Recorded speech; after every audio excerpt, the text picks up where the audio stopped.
a Messiah will be born. A son will be born, and that son will crush the head of the serpent, and in doing so, the serpent will strike his heel. Isn't it interesting that the gospel is supposed to accomplish crushing the head of the serpent, and the crucifixion took place at Golgotha, a place called the skull? The serpent's head was crushed at the place of the skull.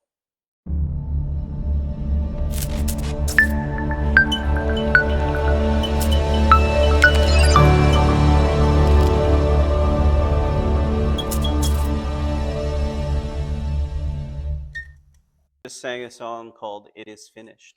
It's the words, part of the last words that Jesus spoke on the cross. In the Greek, it's Tetelestai. It's the same Greek word that's used on receipts for important things like land deals and deeds that show that the debt has been paid. It is finished. But what has been finished? And through the scripture reading and the scenes that we got to see how it was accomplished and what Jesus did. But we're going to go back to the beginning to find out exactly what was finished. What was the problem that was solved on the cross? And so we're going to open up to Genesis chapter 3. It starts out by saying, "Now the serpent was more crafty than any of the wild animals the Lord had made. He said to the woman, 'Did you really say you must not eat from any tree in the garden?' The woman said to the serpent, 'We may eat fruit from the trees in the garden, but God did say you must not eat fruit from the tree that is in the middle of the garden, and you must not touch it, or you will die.'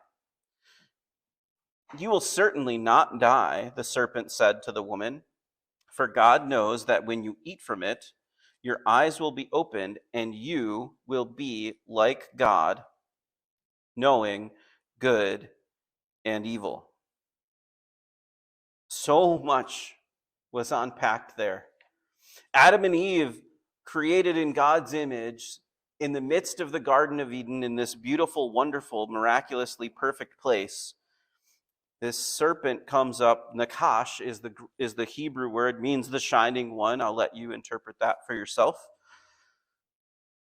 But he says to the woman, "Did God really say?" And it's the first thing we see where the enemy is trying to undermine what God has said. Put something in your mind to make you doubt what you knew about God. And then we see something really interesting. Eve, the woman, says, "Oh, we're able to eat from all of the trees except one." But she also says, from that tree, you can't even touch the fruit or you will die. Now, the interesting thing about that is we have God's words recorded to Adam when he told him that it's just don't eat the fruit. Not touching the fruit was never part of the deal. That was nothing that God ever said to Adam and Eve. It's almost as if legalism creeped its way into human beings before sin. It even helped cause sin because they added to God's word. They try to create extra guardrails and guidelines and become even so legalistic. They said, you can't even touch the tree. You can't touch the fruit from that tree, or you'll die. And then the first lie, you won't die. In fact, God knows that if you eat from the tree, your eyes will be opened. You will be like God. Like God? Adam and Eve were created in the image of God, and they had a relationship where he could walk in the garden among them and talk to Adam and Eve. This lie breaks the barrier, or it creates the barrier. It breaks the bond between man and God. And actually, when you disobeyed God, it stained the image of God of which they were created. Through the lie that the serpent gave them, they became less like God because they were less like the image they were created in. But when the woman saw the fruit of the tree was good for food and pleasing to the eye and also desirable for gaining wisdom, she took some and ate it. She also gave some to her husband who was with her, and he ate it. Then the eyes of both of them were opened, and they realized they were naked. So they sewed fig leaves together and made coverings for themselves. There's a couple things here that are incredibly interesting. One, what Eve notices is that the fruit is edible. Well, I guess that's a good thing. Some fruit isn't, some fruit is poisonous, but this fruit is good for eating, and it's pleasing to the eye. And what she says, or what Scripture states, is that it's desirable for gaining knowledge, not that it actually functions to gain knowledge. It is tempting, not functional. It doesn't actually help you gain wisdom. It tempts you into believing that disobeying God will give you extra wisdom. It doesn't. But the other thing they did was that they sewed fig leaves together and made coverings for themselves because they realized they were naked. Now, that's a funny description, but ultimately this is what this is really about. Adam and Eve walked with God in the Garden of Eden, fully exposed, without ever having a problem that they were fully exposed. Once they disobeyed God, they needed to hide, because sin caused them shame and guilt. And they were no longer okay with being fully exposed before God because they realized that something in them does not look like his image anymore. So they make coverings for themselves. They worked to cover their shame, as if adding goodness reduces the act of disobedience. The problem is that guilt is not erased by a separate act from the guilty party. No one goes to the judge when he's doing his sentencing. If he says, were you going 80 and a 30? And you say, yes, but I also built homes for Habitat for Humanity. It's a non sequitur. You're still guilty of the act you committed. Not doing something else doesn't erase the act that you committed. So then the man said to his wife, the sound of the Lord, or heard the sound of the Lord God as he was walking in the garden in the cool of the day, and they hid from the Lord God among the trees of the garden. But the Lord God called to man, where are you? So as soon as they heard God, they hid, which goes to show you all the work they did on their own to cover their shame, to cover their guilt, was not functional. All the good works they tried to accomplish to cover their shame was not enough to be exposed before God. It didn't work. Your works don't help you. They might make you feel good as though you've accomplished a task and you think you're getting closer to God, but in God's presence, it's not functional. It doesn't help. And it goes to show you, as soon as they heard God among them, they hid because they realized the work they did doesn't actually cover up their guilt. Their work was not sufficient. And so God answers, he answered, I heard you in the garden, and Adam answers God. He says, I heard you in the garden, and I was afraid because I was naked, so I hid. And God said, who told you that you were naked? Have you eaten from the tree that I commanded you not to eat from? And the man said, the woman put here with me, she gave me some fruit from the tree, and I ate it. And the Lord said to the woman, what is this you have done? And the woman said, the serpent deceived me, and I ate. And you get the human condition right there. Pride all over the place. Eating of the tree so that they could gain wisdom to be like God, and all it did was separate from him and make them less like the God they were trying to be like. They're fully exposed before God. Their works don't cover it up. And they're pointing the finger at somebody else instead of accepting responsibility for what they did. So the Lord God said to the serpent, because you have done this, cursed are you above all livestock and all wild animals. You will crawl on your belly, and you will eat dust all the days of your life. I will put enmity between you and the woman, and between your offspring and hers. He will crush your head, and you will strike his heel. And this is the first instance, the first prophecy that we see. At least a lot of scholars say that this is the first prophecy we see of the gospel. That from woman, a Messiah will be born. A son will be born, and that son will crush the head of the serpent, and in doing so, the serpent will strike his heel. Isn't it interesting that the gospel is supposed to accomplish crushing the head of the serpent, and the crucifixion took place at Golgotha, a place called the skull? The serpent's head was crushed at the place of the skull. And to the woman he said, I will make your pains in childbearing very severe. With painful labor you will give birth to children. Your desire will be for your husband, and he will rule over you.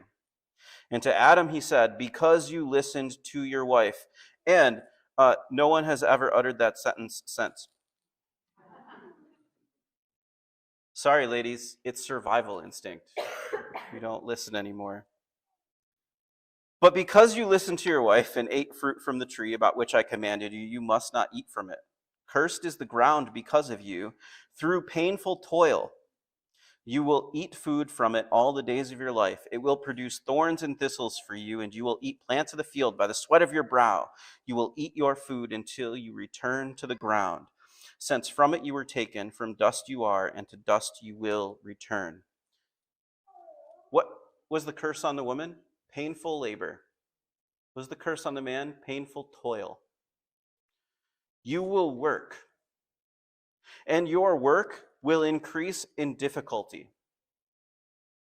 You will work in difficulty to create new childbirth and sustain your life. So, to create new life, childbirth, and to sustain your life, agriculture, the work will increase. You will increase work to sustain life. Yet, in the work that you do, weeds and thorns will come up and choke out the growth of the life. It will creep in, and ultimately you will be unable to sustain forever your work. You will never produce the growth of life eternal that was offered in the garden.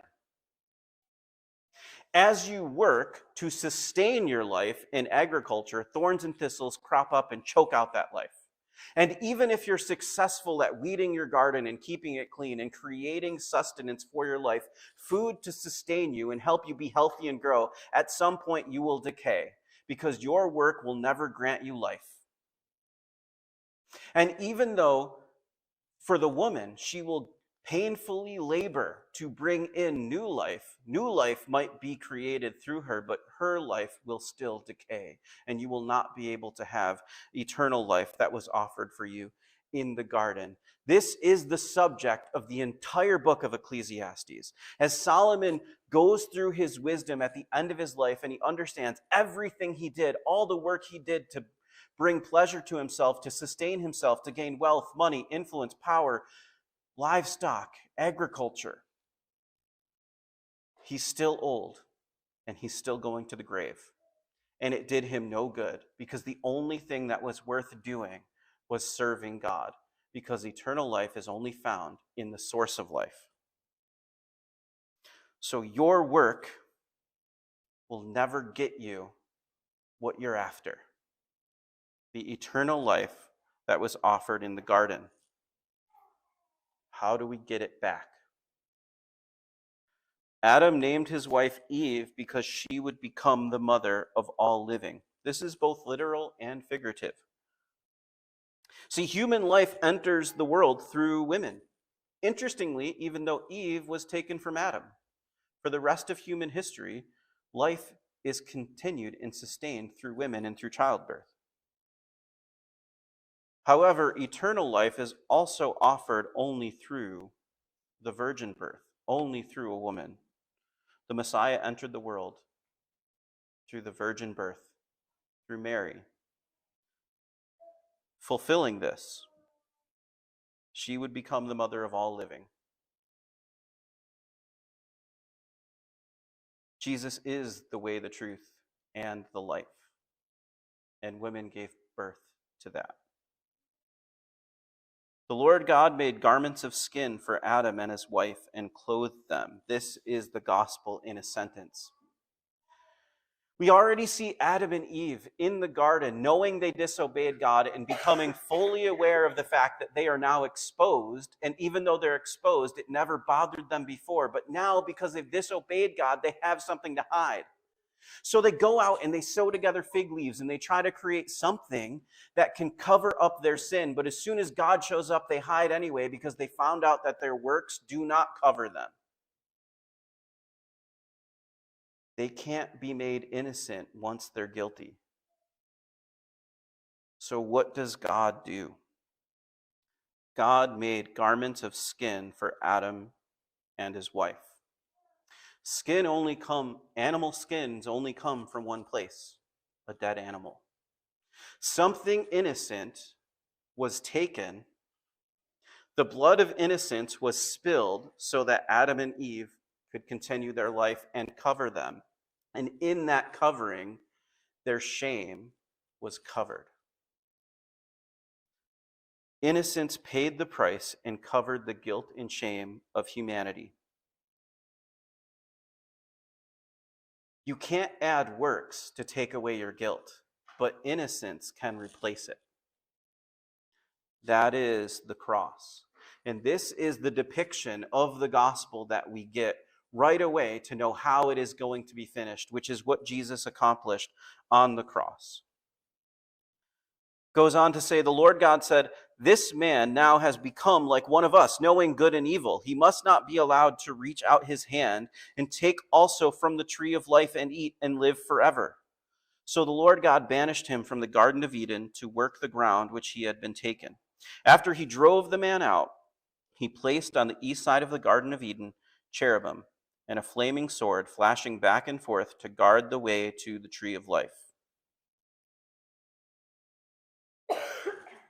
They're kicked out. They're removed from the Garden of Eden. And we're told why.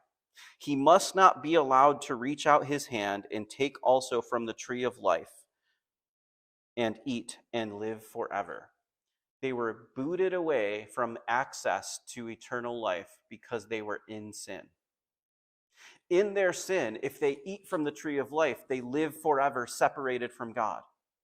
After covering their sin and shame, he removes them from the opportunity to keep themselves separated from God so that the drama can play out and a way to get back and reconcile with God can happen.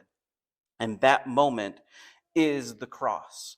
Innocence cannot be personally achieved once guilty, but if justice could be served by the innocent taking your place, you can be justified before God once again and receive the righteousness of the one who took your place. Tetelestai. It is finished. The debt has been paid, and innocence is possible to regain before God's eyes because of the cross. That's what we're here to celebrate today. Let's pray.